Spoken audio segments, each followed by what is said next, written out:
Most traders lose because they take random setups thinking that more trades equal more money. But that couldn't be further from the truth.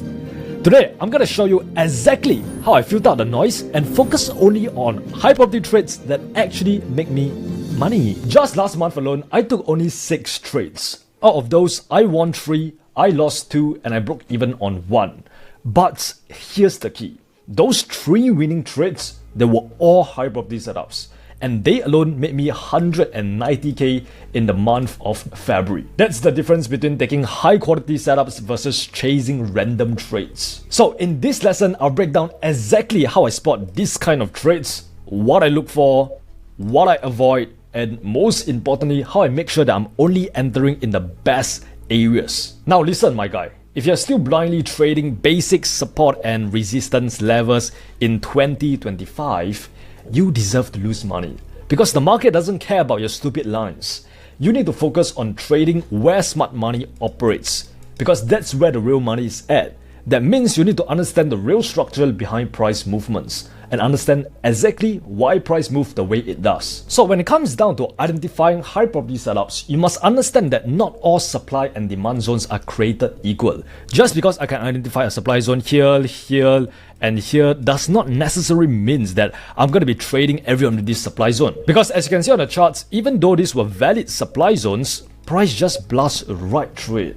Because you must understand that these are low probability zones, which means if you are trying to enter for a sell at the edge of the supply zone, you have been stopped out over and over again. A lot of traders, they just blindly mark up their supply and demand zones, support and resistance levels, and they wonder why their zones keep failing.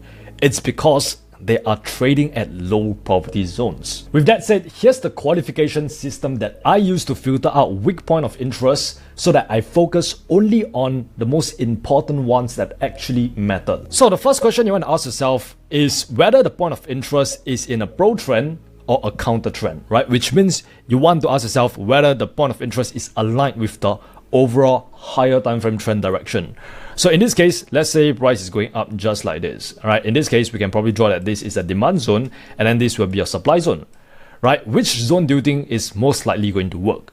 Obviously, it's going to be the demand zone, right? Because we know that the buyers are in control of the market.